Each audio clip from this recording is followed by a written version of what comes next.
m'appelle Mel, donc Mélina, Mel pour les intimes. J'ai 30 ans et j'adore la sodomie.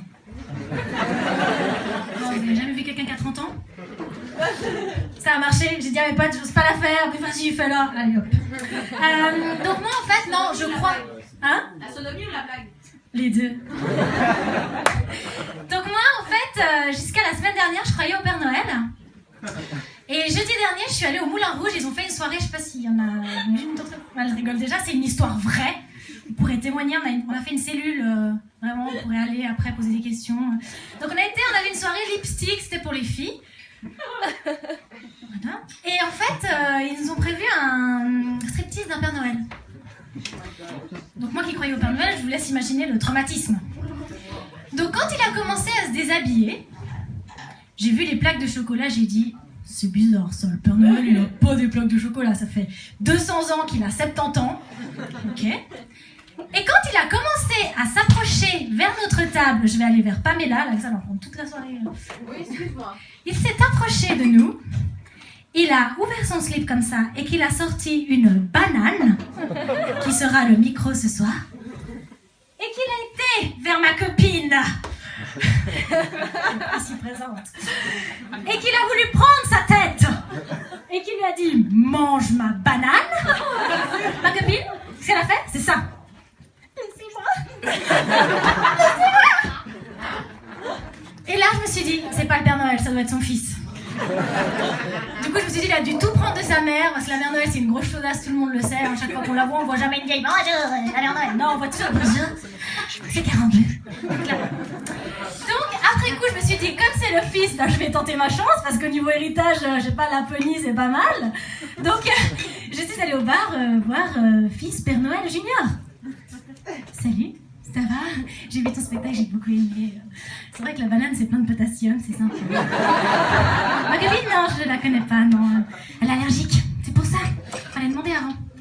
Et puis quand il m'a dit qu'il habitait au Paquis, là j'ai regardé, je me suis dit, là ça colle pas. Pour atterrir avec le traîneau et repartir au Paquis, entre les putes et les bars, non il arrive pas. Et donc alors là je me suis dit, bon bah alors, le Père Noël n'existe pas. Et là c'était très dur pour moi. Du coup j'ai commencé à manger des bananes tous les jours pour me conseiller. Et puis après j'ai commencé à réfléchir. Et je me suis dit quand même c'est vrai que le Père Noël on nous prend un peu pour des cons, même quand on est enfant. Déjà avec les jouets qu'on reçoit, franchement, voilà, bon, j'y reviendrai plus tard.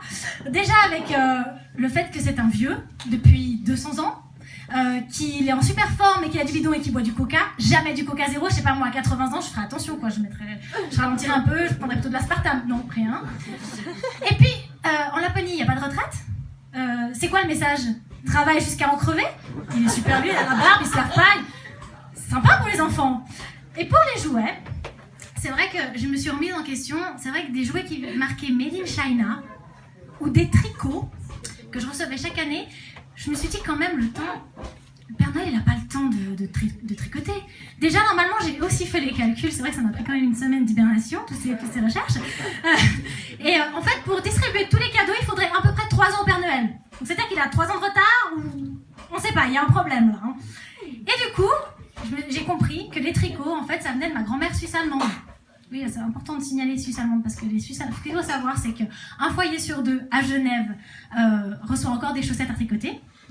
Et en Suisse allemande, c'est minimum 2 paires de chaussettes par famille. Donc, bon, il y a plus de boulot là-bas pour essayer d'éradier ce fléau qui est un peu comme la gastro, hein, qui revient chaque hiver. Hein. Et donc, j'ai fouillé dans mes cadeaux et j'ai vu vraiment toute la collection de tricots de ma grand-mère et je suis allée vers ma grand-mère et je lui ai dit « Mamie, je sais tout. Je sais que c'est toi qui faisais des tricots. Écoute, cette année, donc je lui ai dit ça l'année dernière, hein, cette année les tricots, no way. Remets-toi en question un peu, ma vieille. Elle m'a dit, ok, tu veux pas du homemade? Ok. L'année dernière, j'ouvre mon paquet. Qu'est-ce que je reçois? Une fourre iPhone tricot.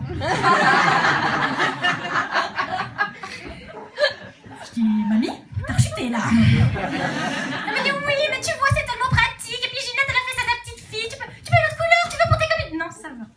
Alors, j'ai essayé de trouver des... Enfin, vous voyez, de trouver des utilités. Alors, ça peut faire moufle pour un rhum. Oui, il y en a qu'un. Voilà. Ça peut faire marionnette pour babysitting de tes donc sortir avec elle.